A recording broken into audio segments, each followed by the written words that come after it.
Well, good evening. We're very pleased to have you all here at the Baker Institute tonight, and I think we're going to have a very interesting speaker.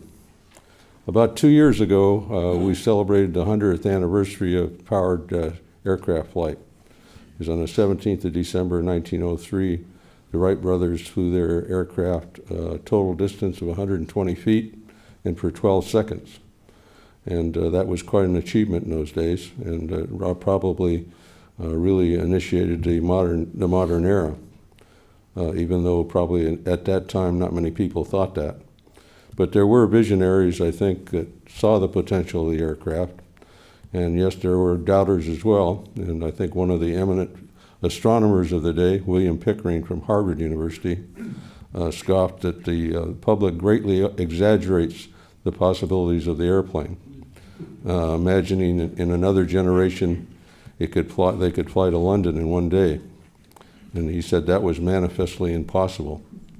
And probably those doubters like Pickering probably caused us not to invest a lot of funds in aeronautics during those years.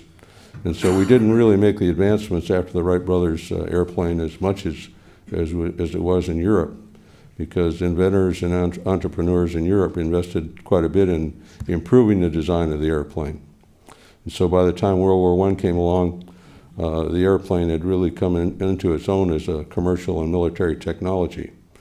And in World War I, of course, the design improved, and we came out of the war with better airplanes. And so in 1919, 11 years after Mr. Pickering made that statement, Captain John Alcott and Lieutenant Frank Whitten Brown flew a Vickers-Vimy bomber across the Atlantic from Newfoundland to Ireland, 11 years after Mr. Pickering had noted that it wouldn't be done. And so the 20s and 30s saw even more advancements in aviation, with Charles Lindbergh's nonstop solo flight to Paris. And then, of course, we were doing a lot of commercial aircraft flying at that point. So by 1932, nearly 500,000 passengers a year were being flown in commercial airplanes. And by 1935, with the advent of the DC-3, a streamlined all-metal airplane that had 21 seats and retractable gear and an automatic pilot and cruised at better than 200 miles per hour, commercial aviation had really arrived. And we continued to make advancements in aviation right up through World War II. But we had gotten to the point where we'd gone about as far as we could with propeller aircraft. And fortunately, we had a major breakthrough with jet propulsion in the 30s and the 40s. And so we had airplanes that could go even faster and higher with jet propulsion. But we were coming up on what seemed to be a very difficult barrier, flying faster than the speed of sound. And that looked like a daunting challenge. But in 1947, with Chuck Yeager's historic flight, he flew faster than the speed of sound. And in that same year, a North American test pilot, George Welch, also flew a jet-powered airplane faster than the speed of sound. And that really served as a great catalyst for an unprecedented period of advancements in aeronautics, both in transonic, supersonic, and hypersonic flight regimes, and leading right up into manned spaceflight. And 21 years after Mr. Yeager's flight, we went to the moon. Man went around the moon in 1968. And that was 65 years after the Wright brothers had flown that flight of 120 feet. So during that time period, I think we made great advancements, and we really should heed the lessons we can learn from that time period, because we did that because we had a great capability. The government at that point had a tremendous in-house capability. And within the industry, we had a tremendous industry at that point. And I think together as an industry government team, we were able to do that. We also took a very measured approach, and I think a practical approach to risk and safety. And with those approaches, we were able, I think, to get all the way to the moon. And now as we look at going beyond that, going back to the moon and on to Mars, we probably ought to look at why we were successful during that period. And tonight our speaker, he was a very young participant during that time period, but he was an active participant during those years. Joe Engle graduated from the University of Kansas with a degree in aeronautical engineering in 1955. entered the Air Force and became a fighter pilot in the Air Force, and then went to Air Force Flight Test School at Edwards, and then became an X-15 pilot. Joe is also an astronaut. He has flown twice in space. He flew the approach and landing tests that we flew with a shuttle off the 747, and that really paved the way for our orbital flights. And then on his flight, the second flight of the space shuttle, we did a significant number of aerodynamic maneuvers and really proved the flight regime of the shuttle. And on his second flight, he deployed 3 satellites and then also did for the first time a rendezvous and repair of a satellite in orbit. So he's had a great career, and he retired from the Air Force as a brigadier general, and he is still playing an active role in the program. He is a key member of a team of people from Russia and the United States that really oversee our International Space Station program. He's a recipient of many, many awards, including the Collier and the Harmon Trophy, and I think is certainly a great individual, and we're very honored to have him with us tonight. So Joe, I'll turn it over to you. Okay, George. Thank you.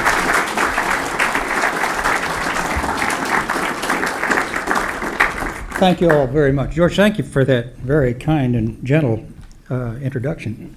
George, I wasn't sure what kind of an introduction I was going to. George is never bashful to point out that I am now, when he talks about I was part of that earlier era of flight, that I'm now eligible for the senior discount on just about everywhere I go, and that's okay because it's a good deal. I wasn't sure just what all he was going to say. When he asked me if I would like to participate in this series, he suggested that I talk about the really early days of flying. And I said, George, I'm really not that old, you know, the early days of flying. And well, okay, then maybe the early days of the X-planes. And we could pick up with the X-planes and kind of talk about the contributions that they made and what we learned during that time frame. And so I kind of came prepared, depending on what kind of introduction he was going to give, to start. I didn't know where to start with airplanes, so I figured we'd at least start in a safe place. Orville Wright did not teach me how to fly, like George says. This is my solo flight. That is not Orville in there, that's Orville's uncle, and he taught both Orville and I to fly.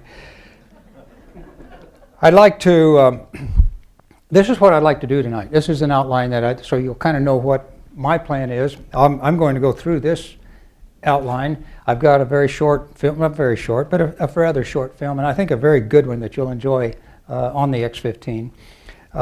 And then I'm going to finish in time so that we have time for some questions and answers. And I'm going to, George, I guess you're going to be the traffic cop as to when we cut things off, so you can give the folks a warning in plenty of time. Starting with the X-planes, there were an awful lot of X-planes. Obviously, we're up to the into the 30s now with the X-planes, but the early rocket research airplanes were the ones that were built to expand a flight envelope, expand the speed and the altitudes that we went to with aircraft, with winged aircraft vehicles. There were a bunch of them. There were a bunch of X-1s, as you can see on this slide here. The X-1 that we're most familiar with, Glamorous Glennis, is the one that Chuck Yeager broke the sound barrier in, a very significant aerodynamic feat, and a feat that really took some ingenuity and some common sense and groundwork common sense on the part of Chuck and a guy named Jack Ridley, who was a young Air Force officer at the same time, and his flight engineer. Jack was a brilliant aerodynamic engineer and realized that as a shock wave moved back across the surface of a wing, it would reach the hinge point and block out the effectiveness of that elevator behind. And Jack figured that out, and they had a little trim device that was run by a pneumatic motor, a jack screw motor, mainly just to trim the airplane so it would take the forces off. As Chuck was flying, he could take the aerodynamic forces off. Jack realized that if he could get Chuck to move that thing up and down, if he could put enough nitrogen pressure in a big enough tank in there and drive the whole stabilizer up and down instead of just the aft elevator up and down, that might just give him control, because Chuck was losing control. He'd get up to about 0.96, I think it was, and he began to lose effectiveness. He could move the stick back and forth and the airplane wouldn't move at all. He realized he didn't have control of the airplane and he would back off. We were able to incrementally, Chuck was able to incrementally build up and find out that it would work, in fact, to move the whole stabilizer. They did. They penetrated the sound barrier, and it was the biggest breakthrough that we've had in aviation in a long, long time. Some of the other significant X-series airplanes that I'll talk a little bit about. This is just to show you the different kinds. There was an X1A, B, C, D, and E. So there were variations, and they mainly changed the wing thickness, the sharpness of the leading edge to see what effect that had on not only the penetration of speed of sound and how fast you could go by changing those aerodynamic shapes, but also the effect on landing. Was it too detrimental on landing for the advantage that you got at the high speed? Not very many of them. The A and the B model. The C model never flew. It had an explosion and was jettisoned. And the D model had a first initial attempt at putting reaction controls in, little jets in the wings and the nose to control your attitude above the atmosphere. But they weren't interested really in atmosphere. It was more a speed thing at that time.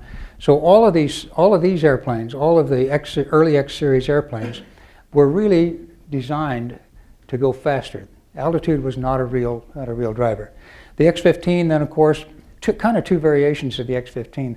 The film that I have really explains this, so I don't want to take the time up right now, but the X-15-2 had essentially additional fuel so that you could burn the rocket engine longer and go faster, accelerate on up faster. Hopefully to Mach 8, but we didn't make Mach 8. Along with the rocket research airplanes were the lifting bodies, and they helped us understand and gain knowledge, so we knew what kind of design concepts would and wouldn't work as far as a manned flying vehicle or a manned re-entry vehicle landing tangentially like a conventional airplane. Quite frankly, the idea was to have a blunt shape like the lifting bodies had, which stands the shock wave off during the high speed, the Mach 25 re-entry into the atmosphere, so that they don't get as hot, the surface doesn't get as hot. And that works. That works very, very well. It's like a boat. The bow wave on a boat, if you have a real sharp boat, like a speedboat or a ski boat, and you've got a sharp front end, you know how the wake starts right at the boat and kind of goes out both sides. But if you got a flat boat, a John boat, and with a big blunt front end, you know how the bow is way out in front of it? Well, that's how Mach waves work. That's how the Mach formation works on an airplane. And the farther out you can get that shock wave or the Mach wave or the bow wave, if you want to call it that, the farther away you can keep that from the airplane, the cooler it's going to be back at the airplane, because there's a lot of heat generated in there. Lifting bodies were a good idea. Quite honestly, they just flew terribly. They had very poor lateral directional control and very hard for the pilot to control them. We didn't have a lot of stability augmentation early on. In fact, the M2F1, that guy there, was made out of plywood by a gentleman named Bleegrebe, who built gliders out of plywood. And the idea was just to try it out as a shape to see how it worked. We towed it with a Pontiac GTO convertible. And we really enjoyed driving that Pontiac out on a lake bed more than we did flying the M2 because it was more fun. The M2 was a terrible airplane to fly and very difficult to land, very demanding to land. So the lifting bodies really kind of took a back seat. Now let me go through a little bit of detail on the different X-planes as we go through. The X1, the stray old vanilla X1, the glamorous Glennis, 3 of them were built. One of them was lost. It had an explosion while it was attached to the mother plane by the B-29, and they had to jettison it. Pilot got in the airplane after they were airborne and ready to fly, so there was not a problem there. But one was lost that way. Started flying in 1946. It had a 6,000-pound thrust engine, 4 chambers, and each of them were 1,500 pounds apiece. And you ignited them one at a time. And you'll see in the film, the X-15 film, that the initial flights used 2 of these small engines because the big engine wasn't ready yet. So they had 8 chambers, and you'll see Scott Crossfield ignite all 8 chambers as he goes out. It did reach Mach 1. It reached an altitude of almost 72,000 feet. And while the X-1 was flying, the X-2 came, or the D-558 came along. It was an airplane combination NASA and Navy project. It was designed to go Mach 2, and it did. Scott Crossfield flew it out, just made Mach 2, but he got there. He got an X-2. Essentially had the same engine. It was an LR-11 engine, but the Navy and NASA modified it slightly and gave it that designation. But the same engine as the X-1 had. It had more fuel, but it had swept wings, swept tail, sharp leading edges, and it was designed to penetrate faster and go faster than the X-1, and it did. But there was a great deal of competition generated between NASA and the Air Force, and of course the Navy was involved in this, so there was a lot of good, healthy competition. And while the X-2 was being flown, or while the D-558 was being flown, Bell had modified the X-1 into the X-1A, which had thinner wings, it had more fuel, it had pumps that pumped the fuel into the engines rather than pressurizing or running the fuel in with pressurized nitrogen. So it was an upgraded X-1, and it was designed to go faster than Mach 2, and Yeager wanted very, very badly not to let that Mach 2 stand very long. He wanted to get the record back into the X airplanes, into the Bell airplanes, and into the Air Force. So not too long after Scott, it was a matter of weeks after Scott went Mach 2, Chuck got in X-1A, and he got up and he made it out past Mach 2. He made it to 2.44, but as he was turning back to the field, he ran into what we learned was a yaw roll coupling or inertial coupling, and as he banked, the downward aileron created more drag, drug the wing around the wrong direction, and started him side slipping. That then not enough tail to keep the weather vane, to keep the arrow pointing in the right direction, and it started tumbling on him. And he tumbled from about 90,000 feet down, recovered at 14,000 feet, went through a tremendously wild gyration. The movie of that it will blow your socks off. It really will, and he sustained. He got up to 8 and 9 Gs in all directions. The aircraft was just tumbling randomly, but he did recover, came back and landed, and he decided, well, that may not work too good, so that we don't want to go that fast again with that airplane. But the X-2 was coming along. The X-2 was really designed to go Mach 3. The designers felt that they had a good handle on the problems that were involved, the stability problems, the control problems. It had a larger engine, a much larger engine, a 15,000-pound thrust engine. And so the attempt was made to go on out to Mach 3. 2 airplanes were built. One of them was lost again with an explosion on board, and it had to be jettisoned. But the other airplane, Mel Abt, flew it in an attempt to go Mach 3. He got out to 0.287 and lost control. The airplane went out of control, and it tumbled while it broke up, and we lost the airplane and Mel. So we lost the pilot and the airplane on that. So the next one then, the next X series airplane, as far as envelope expansion and our knowledge of hypersonic flight and altitude flight, was the X-15, which was designed really initially to go Mach 6 and to 240,000 feet. The airplane actually exceeded that. It eventually went to Mach 6.7 and to 354,000 feet, and we learned an enormous amount about flying from the atmosphere into space and how to fly from space back into the atmosphere with a winged vehicle and how to control it while we did that. One of the X-planes that I'm not going to talk about tonight, I think it's worth a whole lecture by itself, and the expert on this vehicle was the gentleman that introduced me earlier this evening. George was in the Air Force at the time as a young major. Signed to Wright-Patterson. He was sent out to Boeing to be in charge of the systems on the airplane, the guidance, the control systems, and eventually came down to Edwards, I know, on a number of occasions.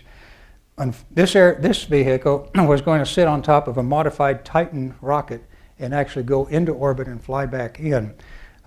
We didn't build this airplane. It got canceled before we built it, and if we had, that would have been the airplane that would have given us all the answers we needed to know about design problems and anticipating the problems for the space shuttle. But it got canceled, and that's a story in itself, and you ought to get George to tell you that.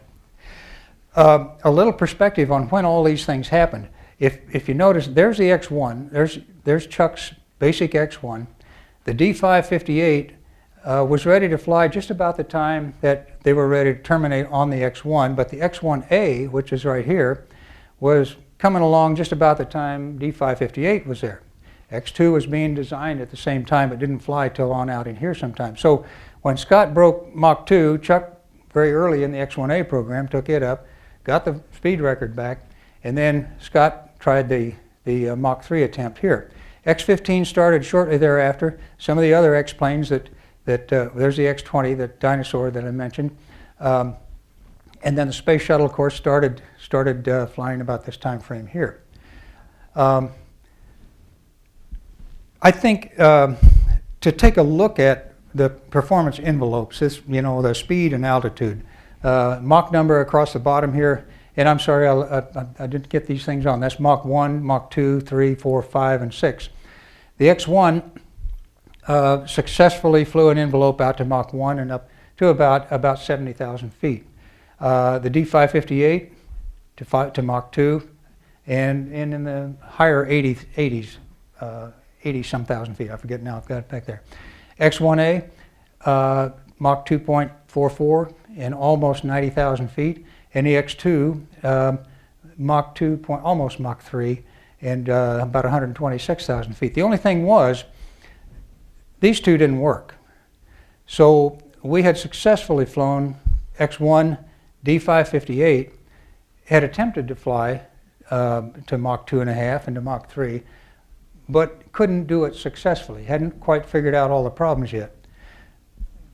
X-airplanes are like any kind of airplanes. They have a long lead time from the concept to actual flying, and the X-15 was already conceptually being designed and being filled out or drawn up. And the goals for the X-15 were pretty aggressive. If we look at the envelope for the X-15, it was going to attempt to go on out to Mach 6 and up above 300,000 feet. Now that was a pretty aggressive goal, considering that these two did not work, and also considering that at the time, we didn't have CAD designs, we didn't have high-powered computers to run analyses and things like that.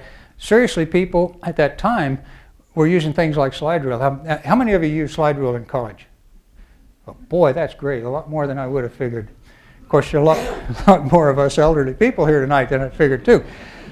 But seriously, the tools that were used in the design of the X-15, whether slide rule, a Frieden calculator, punch computers, the inertial guidance systems, I'll cover that a little bit later, were okay, but they were very subjected to errors when they were under acceleration. In other words, if you're accelerating in the airplane, the speed, the inertial speed and the inertial velocity would drift off quite a bit, so that they were really unusable, unreliable. Now they would come back in, and they were okay for landing, but that was too late. So we had to go to alternate ways of determining when to shut down and attitudes to hold and things like that.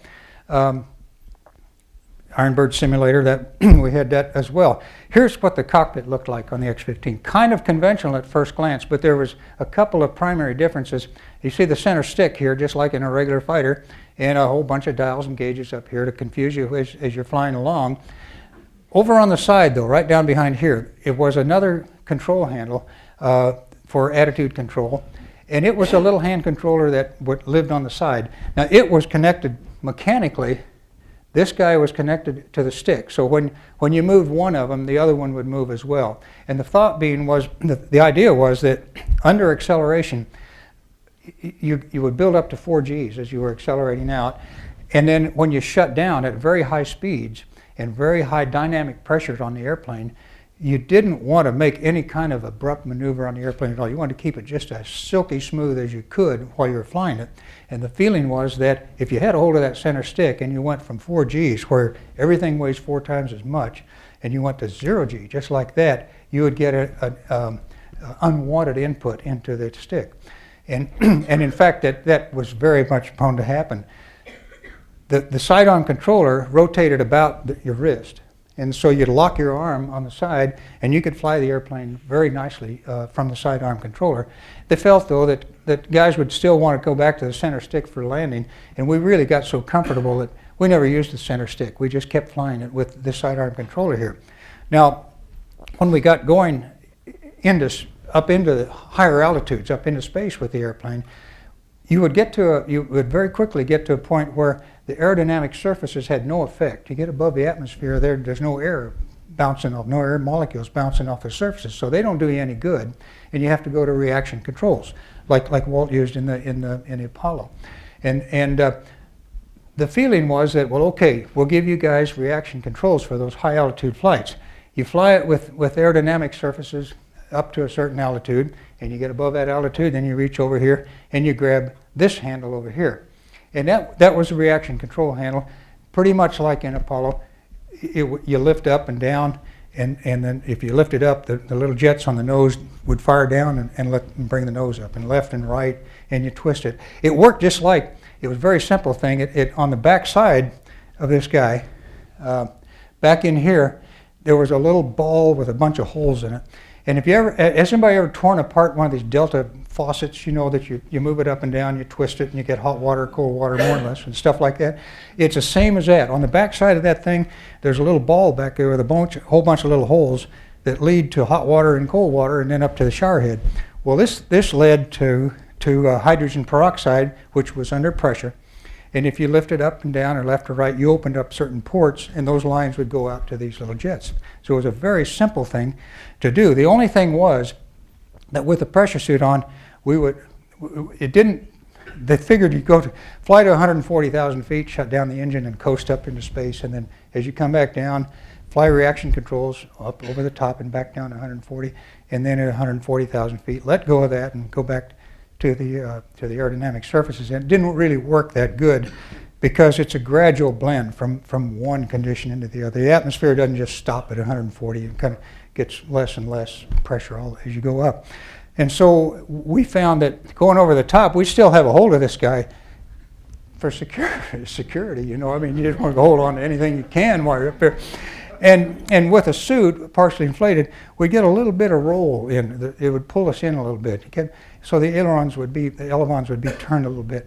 And as we came back down into the atmosphere, very subtly, without noticing, it would start to roll the airplane off. Well, we'd correct it with the reaction controls and get the wings level, and it'd go over again. And we'd run out of fuel. We'd run out of RCS fuel, actually, is what would happen. But by then, the aerodynamic pressures were high enough that you could control it with the surfaces. But we were running out of gas. And of course, the engineers were saying, you guys have got to keep your hands off this thing because you're making inputs into it. Well, you know, test pilots don't make mistakes. They just don't make mistakes. So we argued with them, no, we're not doing that, but they showed us the data, and sure enough, we were. And Minneapolis Honeywell came up with a blended reaction control system, adaptive control system, that would look at your deflections and do whatever was the right thing to do. It would blend both reaction controls and aerodynamic surfaces as the dynamic pressure got higher and lower. The same basic type of flight control system that we eventually put on the space shuttle, that we did put on the space shuttle, and we learned it incrementally, fortunately. We learned it incrementally on the X-15 because we'd go a little higher each time, get in a little more trouble each time, back off, and figure out how to do it the right way. Let me go back to here. The primary instruments we used, once you got the engine started and you were off and running, the engine only burned for a minute and a half anyway, so you really didn't worry about all this other stuff, the hydraulics and the pressures and things. You were locked in on the flight instruments, trying desperately to keep the airplane right on the right profile. So we really locked in on that center part of the flight instruments. The attitude indicator, of course, for pitch, we'd use it for pitch control. Angle of attack was very useful initially to get rounded out and headed uphill. The inertial height, inertial altitude, inertial velocities, those were the two things that I mentioned that the inertial platforms were not too good then. They'd drift quite a bit. So these really weren't too useful as far as accurately shutting down the engine for the right amount of energy. If you got too much energy and you burn too far, you go way up a lot higher than you wanted to, a lot farther downrange, and you'd blow the whole profile. So we used this guy up here was a clock, just a little old stopwatch, and it started up when the chamber pressure built up in the rocket engine. Light the engine, that stopwatch would start, and you would burn and shut down on a number of seconds that the engine was burning, because we knew exactly what the engine thrust was. So we used, that was really our primary instrument as far as energy went during the burn portion.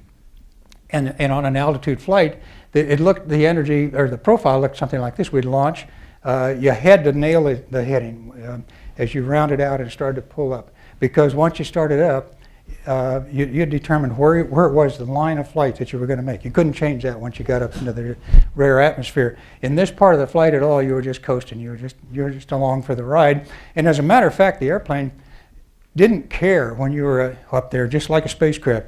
You could be flying along and turn around and fly backwards, and it didn't care because it was above all the air, all the atmosphere. And in fact, some of the instruments, or some of the experiments, required that we get to altitude, open little doors on the top that had infrared and ultraviolet sensors, and roll the airplane over to different sun attitudes. We'd be going over the top sideways and sometimes backwards, sweeping that little sensor back and forth through the horizon to get data for guidance systems, for intercontinental ballistic missile guidance systems.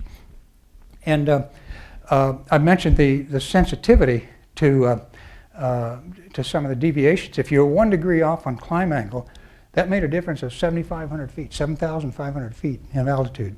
Or 1 second of burn time. If you thought, man, I want to go just a little higher this time, I want to beat what Bill did last week, and you let it go one second longer, you go 7,500 feet higher. It was very sensitive to energy overshoots. Let's see, I'll mention the ballistic energy portion. You were along for the ride. 3 to 4 minutes where you had no really control over your flight path, over the ground or the altitude. You had already established what that was going to be. Low dynamic pressure required you to use RCS. Now, during entry, as you came back down into the atmosphere, we would set up and establish a pitch attitude.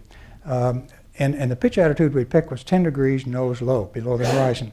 That did allow you to, and we would do this, we would go up and take an F-104 along the flight track and go up, pull up the nose up to as high as we could go, and then drop it down and look at the horizon and see what we saw out there. There's Mount Baldy should be there, Cajon Pass should be there, right off the nose to the right or left or whatever. Pick out those identifying features and make sure they're there. So if for some reason you got up doing all these maneuvers around up there and got confused, got disoriented, you could look out on the horizon and say the nose ought to be over there, and yaw it around and get it lined up, because the airplane was very, very sensitive to yaw attitude, to side slip when you came back down. Had to be perfectly lined up or to go out of control, which is how we lost Mike Adams on a flight just like that. We'd set up the attitude, start falling down in until we were in enough atmosphere where the angle of attack indicator would work. And as soon as there was enough air to show what angle of attack we were at, then we would pick up the angle of attack, which normally was, we'd normally use 26 degrees unless it was a fairly shallow flight. 26 degrees, and hold that until the air got dense enough so that at 26 degrees, the G's built up to between 5 and 6 G's, depending on how high you had gone.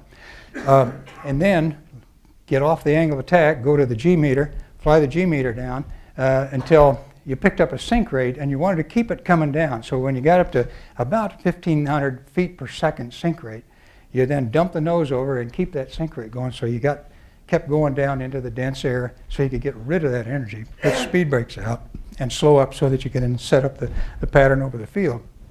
Didn't have any guidance systems, so once you came down, it was looking to see where the lake bed was, and as soon as you could pick out the runway on the lake bed, then set your pattern up, and as a Mach 1 or an eyeball thing of looking out and setting up energy to come back in and land. Really a neat way to fly airplanes. Now we weren't without problems. There's a really good in the video. There's a really good scenario of what happened to Jack McKay. The thing that is not covered in there, I want to tell you that Jack was really saved his life by being very cool.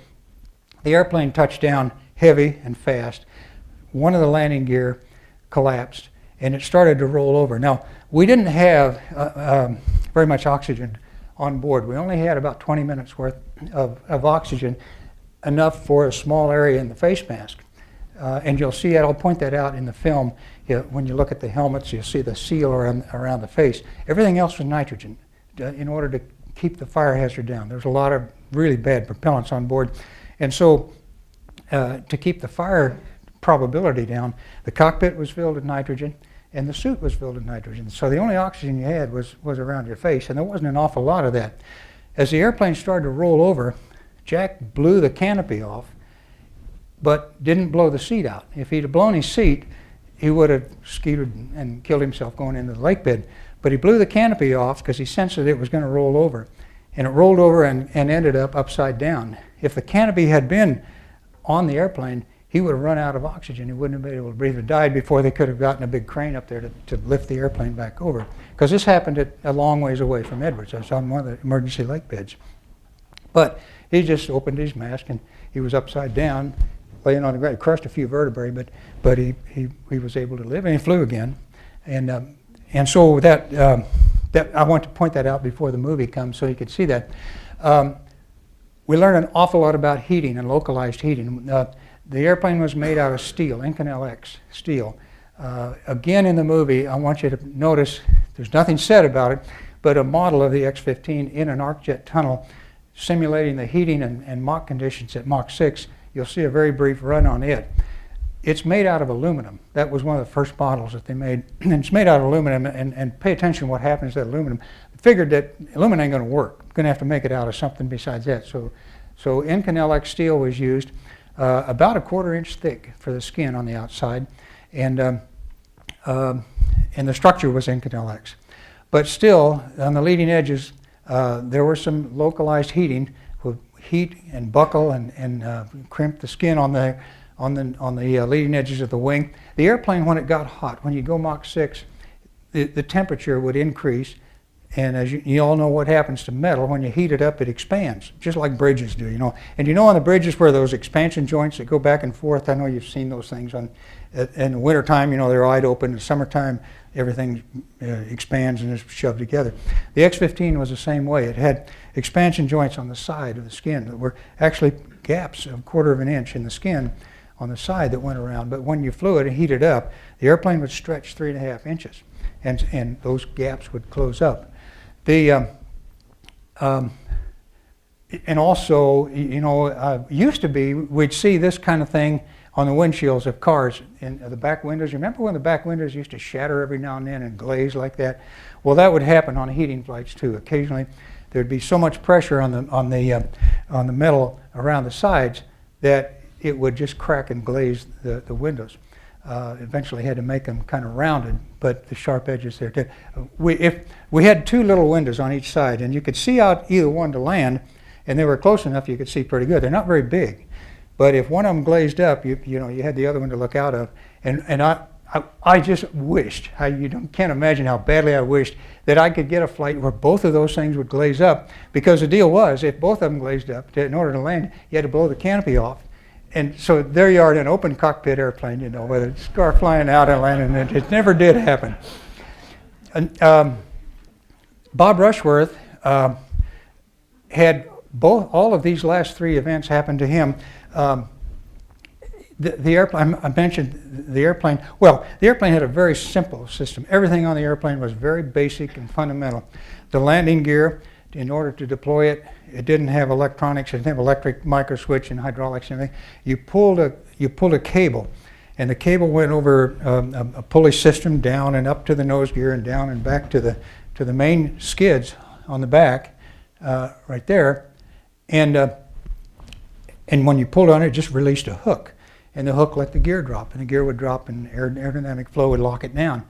Well, one of the things that we found out was that the skin is on the outside and it gets real hot and it expands, but the cable's on the inside and it doesn't stretch like the skin does.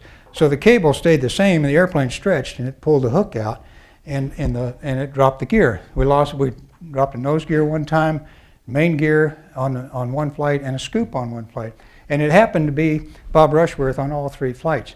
And these are the Mach numbers that it actually happened at. That happened to be about the time that the airplane heated up enough to release the gear before they realized what was happening. So whenever Bob would go out and fly, we had a placard made up with a sticky back stuff on the back of it that we would plaster right on the instrument panel and remind him not to deploy the gear above Mach 4. Normal gear deployment was about 250 knots. This is going to be covered in the movie too, and I'll wait for that to go into detail. This was the number 2 airplane that was modified with external tanks so that it could go from Mach 6 on out to Mach 8. And the reason being that there was an experimental ramjet that was coming along that would work at Mach 8. And the X-15 was going to take it out to that environment, a Mach 8 environment, and then ignite the engine to see if it could propagate flame at Mach 8 speeds. The problem was that, and the airplane, of course the airplane for the added heat had to be coated with an ablative material very similar to the Apollo heat shield. Ablative material, as it gets hot, it actually melts and carries the heat off. So you make it thick enough so that you got enough of that stuff there so by the time you get slowed down, you haven't used it all up before you slow down. The shock wave that formed on the leading edge of the spike, arrow spike, actually came back and impinged on the lower ventral fin, and it burned through and actually burned off. It burned the engine off. They recovered it later, but it burned through and burned some hydraulics. Again, at that time they found out, well, we just don't want to do that anymore. The airplane was not flown again. It was damaged so much, and it was close to the end of the program. And in addition to that, the funding for this ramjet engine was going away, so that was the end of that program. Kind of summarizing, the X-15 really was designed to look at hypersonic flight, aerodynamic and heating, aerothermodynamic heating, but also to look at winged reentry flight, to look at how do you do that? How do you fly into space and then fly back with a winged vehicle? What's the best way? What kind of flight control systems do you need? What kind of controllers work best? Pressure suits, of course, all this other stuff was of interest as well. But another thing that it did was operationally, it gave us a lot of confidence in low lift to drag. Lift to drag means how much lift do you get out of the wing versus how much drag there is on a vehicle. For coming back in from space, you really normally, in a capsule, you don't care what the lift is particularly. It gives you a little cross range, but you're really using the drag to slow down and deploy chutes and come down and land. You depend on parachutes for your final landing. For a vehicle that you want to land tangentially on a runway, you have to depend on lift, but you can't carry a lot of wing up into space. You can't afford to carry it up there because it's heavy, and you can't afford to protect it during the high heating during reentry. So you're really looking for a stubby wing, blunt vehicle for reentry and landing, and somewhere in between the combination. You end up with a low lift and a lot of drag in the neighborhood of 4 to 5, and without power, that presents a challenge to make sure you can place yourself over the field and set up a pattern and land okay. But we found that with the X airplanes, they all had low L over Ds, and we gained a lot of confidence. We had a lot of operational experience, so we went with a lot of confidence into the space shuttle design, knowing that we could do that. Separation techniques and energy management. Without power, we knew we could fly modulating the speed brakes and flying with a little bit less than a maximum L over D. Comparison-wise, the X-15, it did contribute a bunch to the space shuttle design, but here's the difference. It was a lot smaller. I like to say that, you know, it would fit in the payload bay. The X-15 will actually fit in the payload bay of the shuttle, but a very good friend of mine pointed out that yeah, it'll fit lengthwise, but the wingspan's 22 feet, and the shuttle is only 15-foot diameter. So in order to put it in there, you got to make the wings fold up like a Corsair, which is her very favorite fighter. It happens to be a Navy fighter, so I'm working on that one real hard. But it would fit in there lengthwise. Some of the things to show you how we did, one of the things that gave us a lot of confidence was the comparison comparison performance-wise. On final approach, to roll out, line up with the runway to land, you notice that we had just about the same altitudes. The X-15 around 10, 12, and the shuttle just a little bit higher. Final approach, glide slope, the steepness of the glide slope that you had to fly was just about identical between X-15 and the space shuttle. Final approach was dead on. 300 knots, we used 300 knots for both vehicles. That was to give enough energy so when you flared to land, as you flared, you slowed up, the airspeed bled off and gave you enough time to set up, get the gear down, and get down close for a landing. Touchdown speed, very, very close. As a matter of fact, the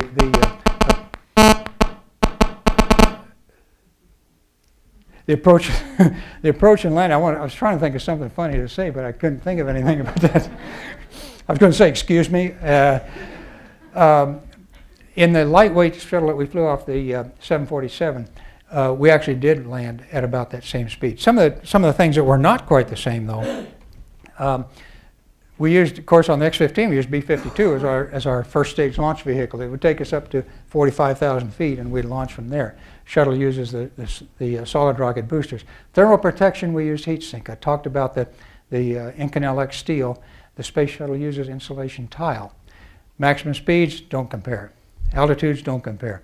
Entry angle of attack was much less with the X-15. We use 40 degrees, so we have a big blunt face surface coming in with a space shuttle and stand that shock wave off, keep the temperatures down.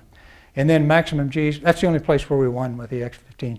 We would build up to 5 to 6 Gs. Normally, kept it less than 2 Gs on the space shuttle. I think, yeah, now we're ready. We're ready for that video clip. If you guys could make that, could run that for me, please. I don't know how to run it from here. This was done by Dr. Jim Young, as a matter of fact, who's the chief historian at Edwards Air Force Base. Did an excellent job, tailored it for the ceremony for the 3 NASA pilots who were given their X-15 wings recently, a great tribute to them. But it tells a great story on the X-15.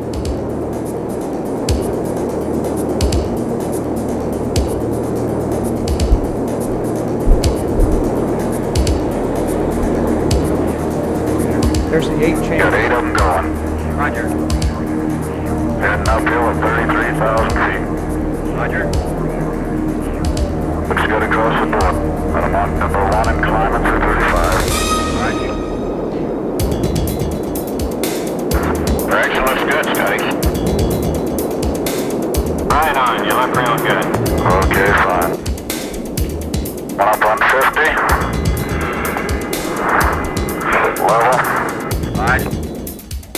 On September 17, 1959, one of the major stories in all of aerospace history got underway in the skies over Edwards Air Force Base as test pilot Scott Crossfield completed the first powered flight of the North American X-15. No other aircraft before or since has come close to approaching the truly awesome performance of this airplane. Under a joint NASA, Air Force, and Navy program, it was designed to explore the unknowns of hypersonic and exoatmospheric flight, controlled flight at speeds in excess of Mach 5 and to altitudes in excess of 250,000 feet. Its design was tailored to permit it to fly in this extreme environment, to withstand the searing, friction-generated 1,200-degree temperatures of re-entry. Its outer skin was fabricated from a special chrome-nickel alloy called Inconel X. To enable the pilot to maintain precise control as it exited the atmosphere, its nose and wingtips were configured with reaction controls, small hydrogen peroxide jet thrusters to provide pitch, yaw, and roll control. Finally, it was designed around a mammoth, single-chamber, throttleable rocket engine, the 57,000-pound thrust XLR-99. Because of delays in its development, however, the first 25 flights were made with an interim pair of uprated 4-chamber XLR-11s, providing a modest 16,000 pounds of thrust. As North American's pilot, Crossfield's job was to demonstrate the airworthiness of the X-15 and the proper functioning of its systems up to speeds approaching Mach 3. These initial tests were not without their hazards. Shortly after launch on the third powered flight, for example, an engine explosion rocked the airplane. Unable to jettison his fuel and LOX, Crossfield was forced to make an emergency landing with a heavy load of propellants that broke the back of the airplane just behind the cockpit as he touched down.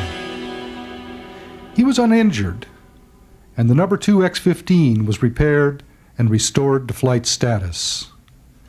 Meanwhile, as flight testing proceeded, the first XLR-99 was delivered to Edwards for ground tests. In June of 1960, Crossfield was seated in the cockpit of the number 3 X-15 when a malfunctioning valve caused a catastrophic explosion. Remarkably, once again, he was uninjured, and the airplane was rebuilt. Crossfield completed North American's program when he demonstrated the successful operation of the engine during 3 flights in November and December of 1960. During these flights, however, he'd been contractually limited to speeds just below Mach 3, and thus neither the airplane nor the engine had been taxed to anything close to its full potential, as a small group of government test pilots turned to the job of expanding the X-15's envelope. They included NASA's Joe Walker, Jack McKay, and Neil Armstrong, Air Force Majors Bob White and Bob Rushworth, and Navy Commander Forrest Peterson. The X-15's awesome potential was finally unleashed in the spring of 1961, when within the brief span of 8 months between March and November of that year, it became the first airplane in history to exceed Mach 4, 5, and 6.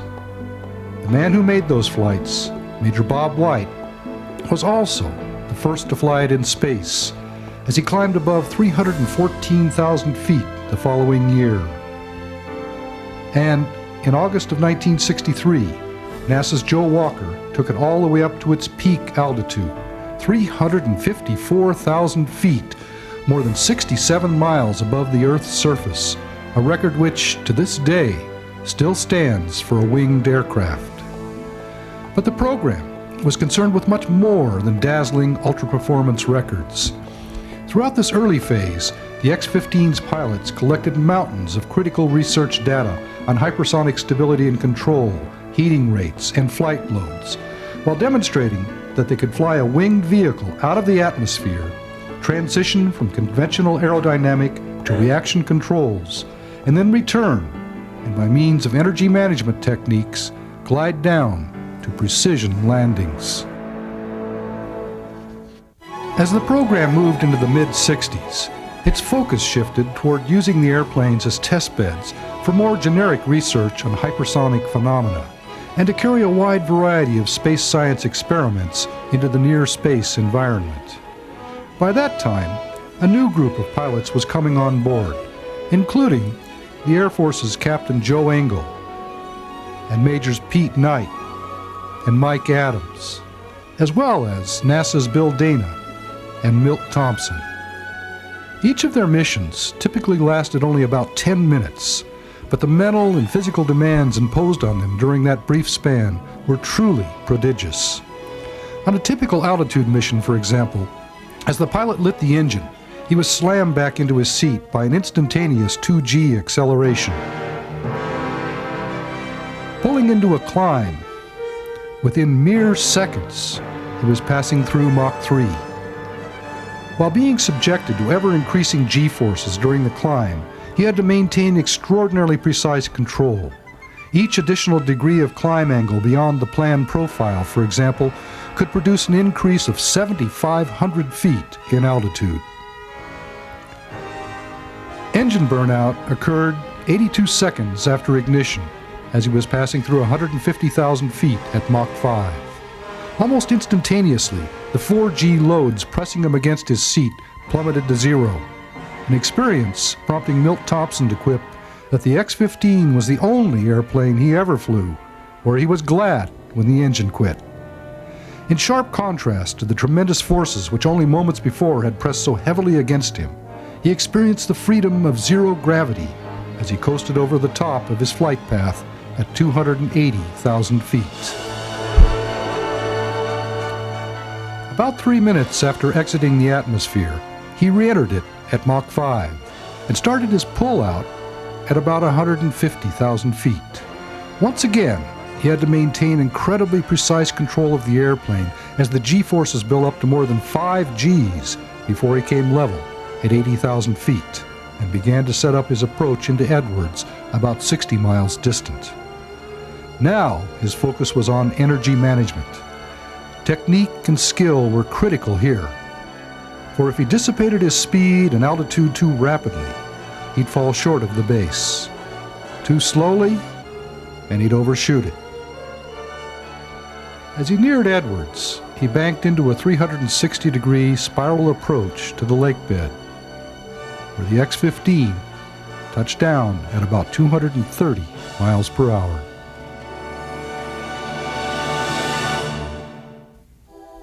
Not all missions went so smoothly.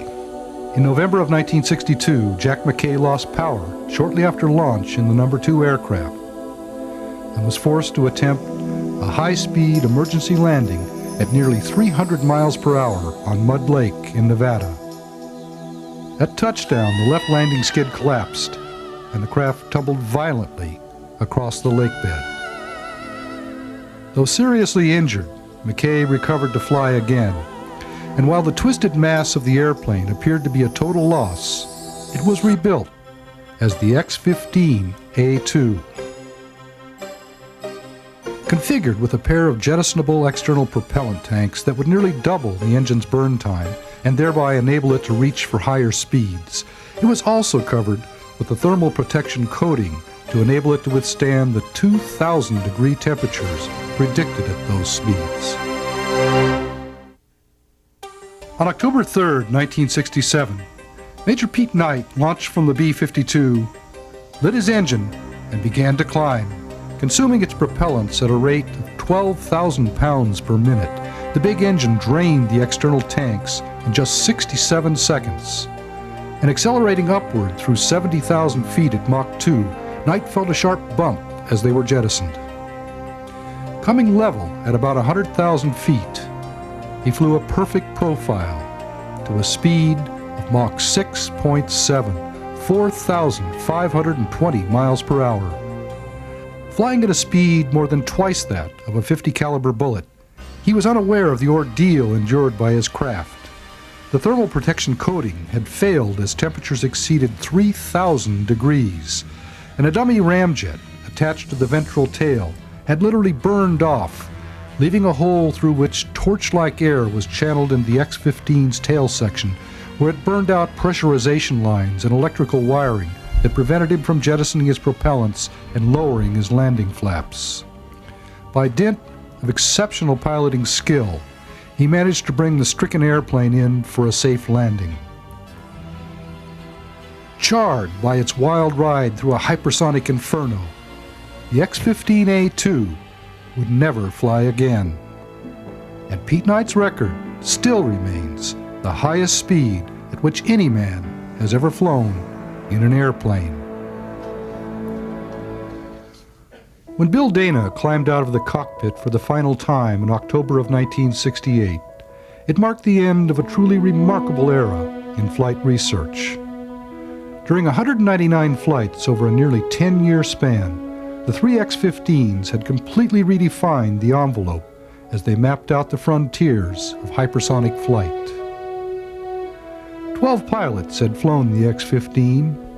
8 of them had qualified for astronauts' wings by flying an airplane in space. Sadly, one of them, Major Mike Adams, had lost his life when in November of 1967, the No. 3 X-15 departed from controlled flight and broke apart during re-entry. A tragic loss that underscored the risks inherent in flight research. His death marred what is otherwise regarded as, by far, the most successful flight research program in history.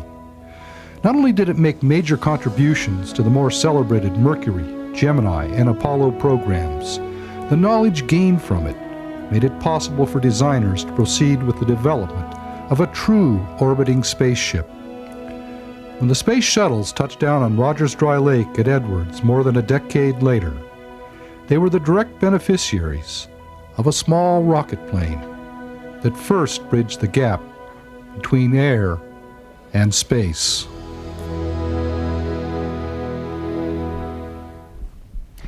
Okay, that's all the movie.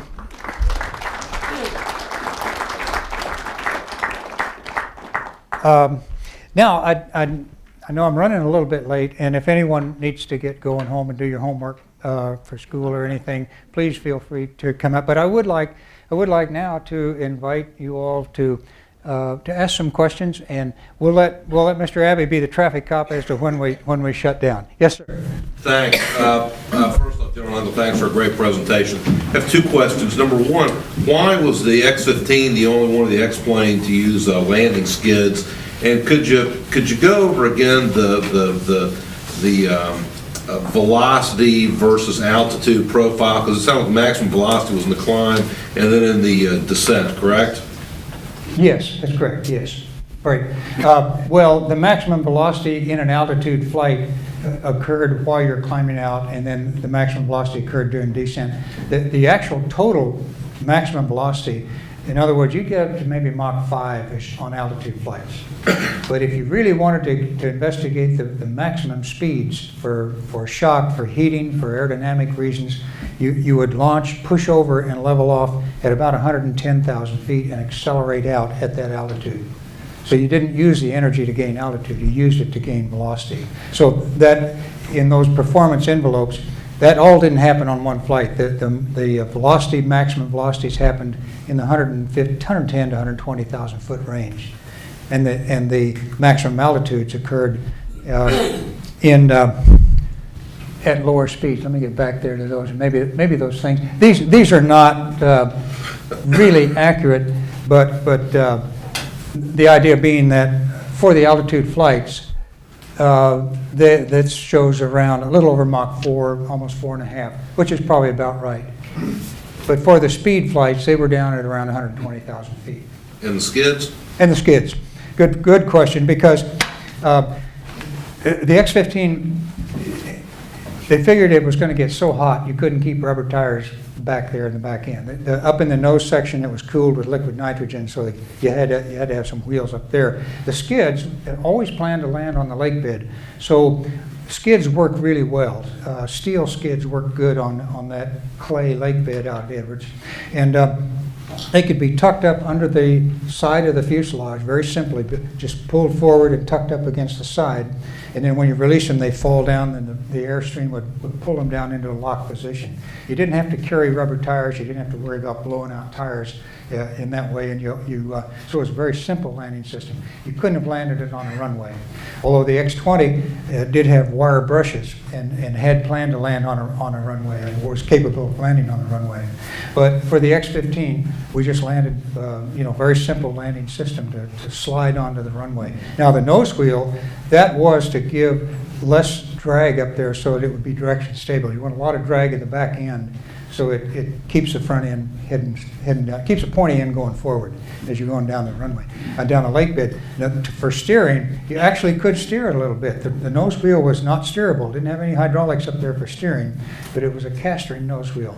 And if you wanted to, like for example, if you wanted to go left, you started off to the right, you wanted to go back to the left, you'd put the left aileron in, and that would bring the slab, the rear slab, up on the left side, down on the right side, and that would put more air pressure down on the landing gear, causing more friction, so it would drag you around that way. And that would work down to about 100 knots. Beyond that, then you just kind of had to go wherever the airplane wanted to go. But the lake bed was, 8.5 miles wide and 13 miles long, so you had plenty of room out there. Yes, Walter?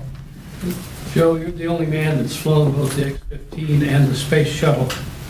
How do you compare the piloting tasks on landing, approach and landing?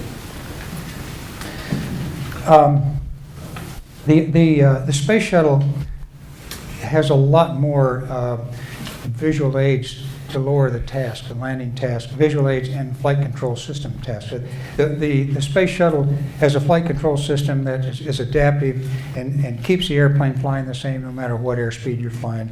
Makes it fly very much like modern fighters, current fighters. They're very easy airplanes to fly. The real job is working all the other systems, weapon systems and things like that. The X-15 was a basic, extremely basic airplane.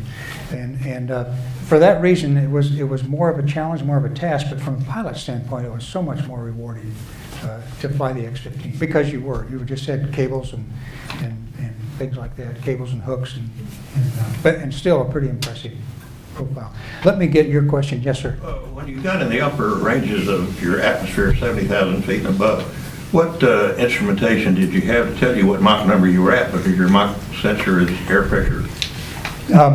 Really, we didn't have a Mach sensor as such. What we had was what was left of the inertial velocity, and that would give us a ballpark value of how fast we were going, how much energy we had. It was sort of an eyeball type thing. Yes, sir. It sure was. The thing we used for energy to shut down to see how high we would coast up for the altitude flights, or for speed, actually, even, was a stopwatch.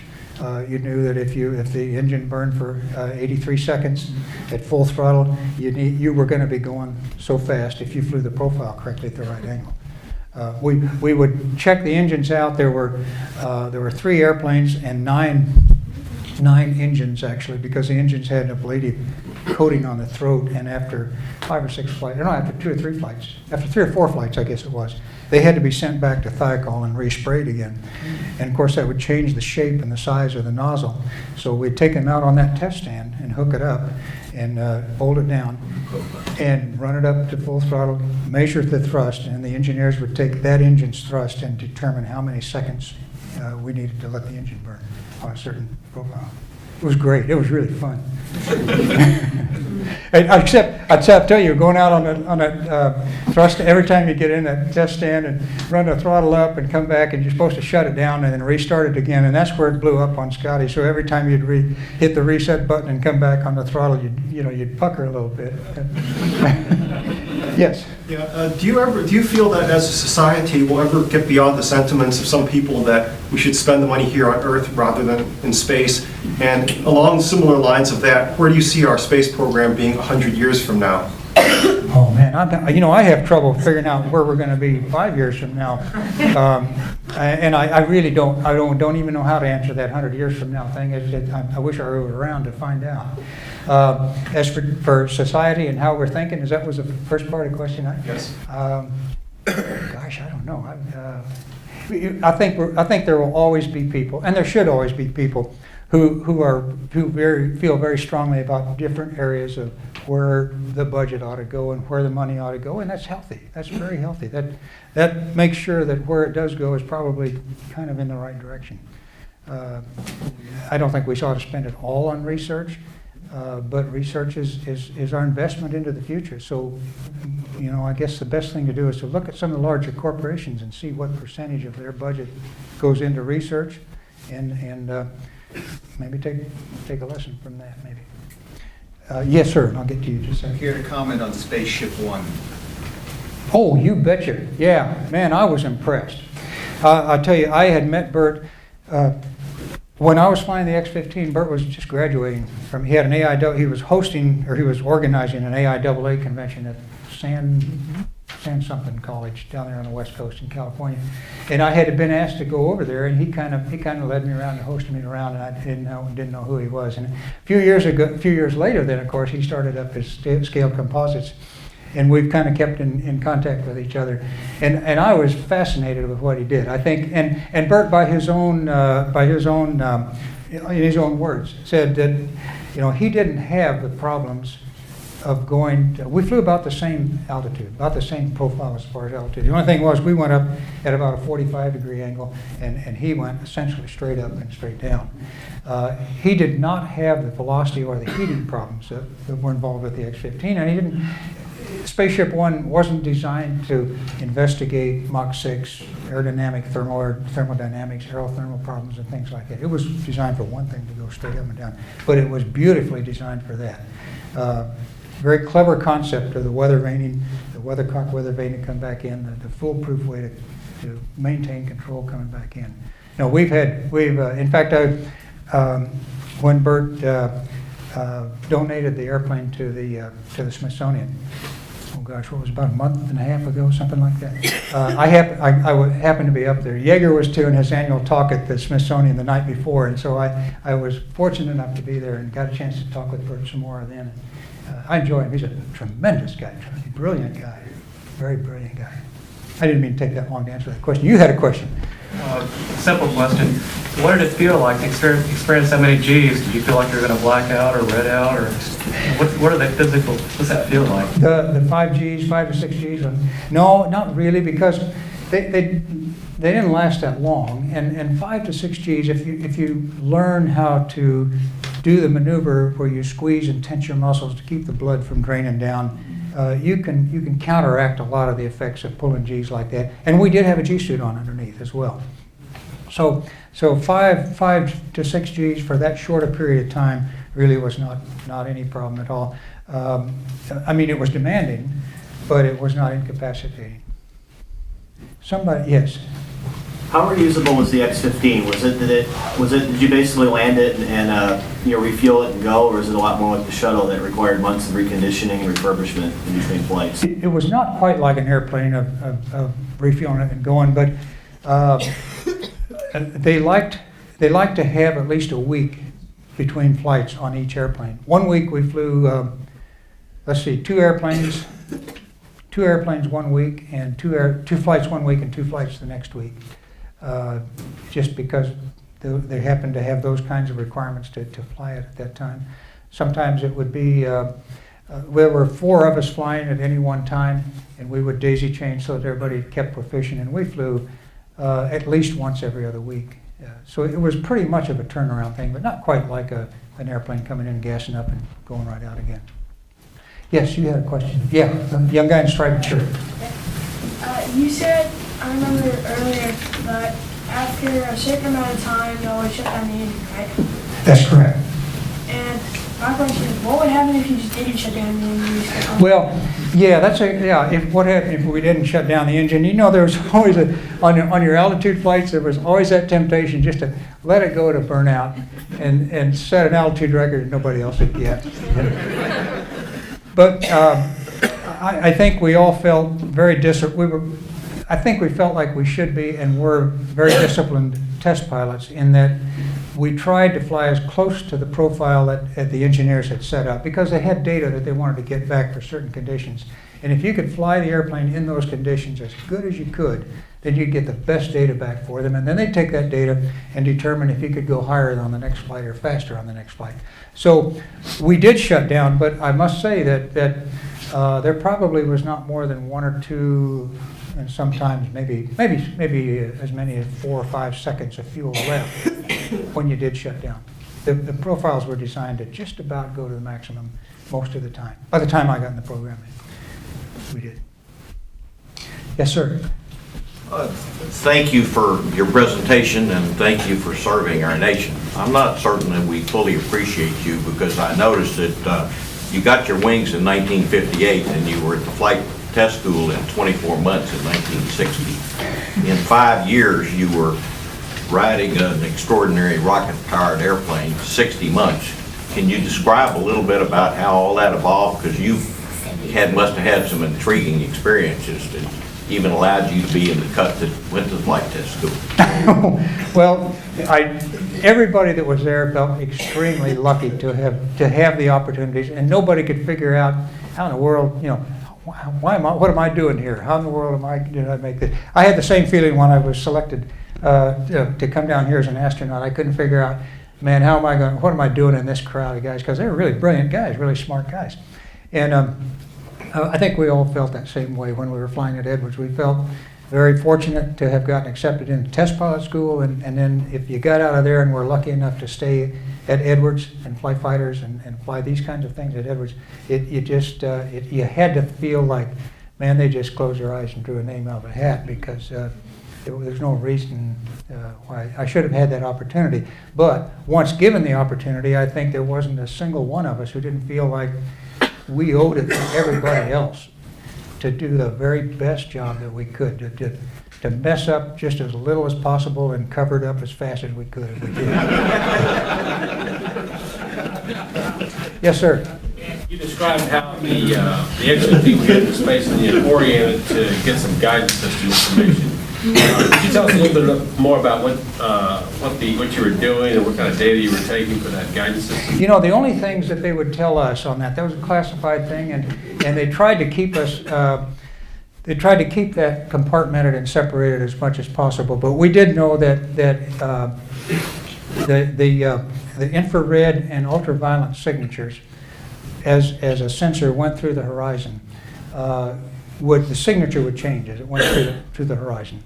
And that was an area that they could then calibrate as a data point. And then if you had 2 or 3 of those around on a guidance system, you could at least keep the vehicle. You would know what local vertical, local horizontal was as the ballistic missile went on its path. The reason that we were using the X-15 was that we had many opportunities. We could fly sometimes twice a week and 4 or 5 times a month very easily. And on any one given flight, get a whole series of data, because sun angle changes the signature as you look at the horizon, and you could orient one way and sweep it through, yaw around, get data as you're yawing around, and sometimes go almost backwards. But then you had to, and they would remind you, they'd tell you on the radio, you better get back in attitude because you're starting back downhill again, and get back lined up for the entry back into the atmosphere, because that was very, very sensitive to be lined up. You're using your reaction control mode. Correct. Yes, sir. Right. Yes. Can you give us an idea of the tests and research being done with the current X-planes? The tasks and research? Yeah, we don't really have too many X-airplanes now. Some of the X-airplanes that we call X-planes are really prototypes for attack airplanes and things like that. And I'll be really honest with you, I don't know specifically what kind of data they're getting, other than different flight regimes, vertical takeoff, vertical landing, combined with high-speed capabilities and load-carrying capabilities. And that's about all I know. And maybe somebody else in the room could help me out with that. Walt, do you know anything more about that? Okay. Bob, you know anything about that? No. Okay. Yes, sir. 2 questions, Mr. The typical duration of flight time, how long we're talking about, number 1. And number 2, y'all were developing all this data and being dropped from a plane. And it seemed like we were going in one direction, space flight that way, and then everything else is rockets going straight up. What are the economics of one versus the other, and why did we go rocket straight up, manned flight versus? Well, the first question, and a good question, and I'm sorry I didn't address that earlier.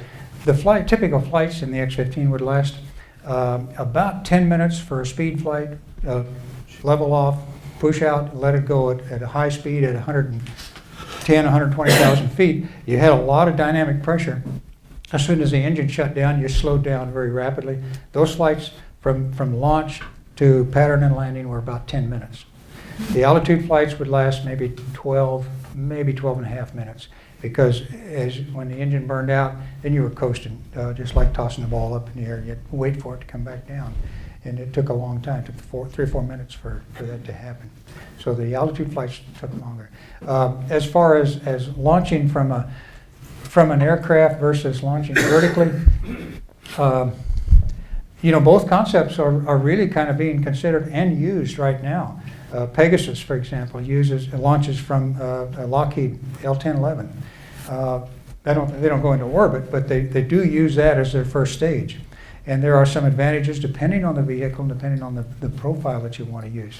For really heavy lift vehicles, when you want to put a lot of weight into orbit, you just need a great big rocket. And the reason you lift off vertically instead of going horizontally is it's more economical fuel-wise to get up above the atmosphere, get away from all that drag and heating, go vertical and then pitch over and start to pick up velocity so you can stay in orbit. You need about 17,400 or so miles an hour going around the Earth. So centrifugal force equals the pull of gravity, and you can stay in orbit. And that's why you go vertical and then pitch over. As soon as you get above the dense atmosphere, you start trading that off for velocity, the altitude off for velocity. Did that answer the question? I don't know, maybe, okay, good. Yes, sir. Do you have any information on the scramjet flight, like for the NASA just performed like about a year ago compared to the X-15 flights? No, I don't. I sure don't. And I wondered that same question, but I just never had time to follow up on it. Yeah, I don't know. Okay. Yeah, that would be an interesting thing to find out. Okay, sir? I've read about something called a beta dot technique for controlling a roll yaw Yeah. during high angle attack. Right. Re-entry. Right. Are you familiar with that? I sure am, because... But I don't understand. Well, we had to do that on the X-15, as a matter of fact. Coming back in from the atmosphere, if you had some yaw and side slip, you had a ventral fin underneath the X-15. So as you're coming in at that high angle of attack, that ventral fin was exposed to the free airstream, but the one on top was not. So if you got any yaw, it would start to roll the airplane a little bit, lift up on the bottom and roll you over. Well, you couldn't afford to let that happen. So that the tendency, the natural thing to do was to put some left aileron in and level the wings out. But left aileron would cause more drag over on this side, less drag here, and pull you off even more. So the beta dot technique, as unintuitive as it was to, if you started to roll off like that and you knew it was the side slip was getting to you, you'd stab the aileron in the direction that you did not want to go. Just stab a quick stab in there. That would throw a lot of drag up here, pull the nose back, and line you up again so you didn't have any side slip. Now you may not be directly on the flight path you wanted, but you'd be wings level and you'd be under control and you'd live, and then you could fly on the cannon. So that's a good question, and it's a kind of a difficult thing to say, but it is. Well, thank you very much, Joe. I think that was very interesting. Thank you. That's all. Just pick that up. Thank you all very much. I enjoyed it. Thanks for waiting and being here so late too. And, Joe, we're going to have some refreshments afterwards, so maybe you can answer. Yeah, you bet your life. Well, thank you all for coming. Oh, thank you, sir. Well, thank you very, very much, sir.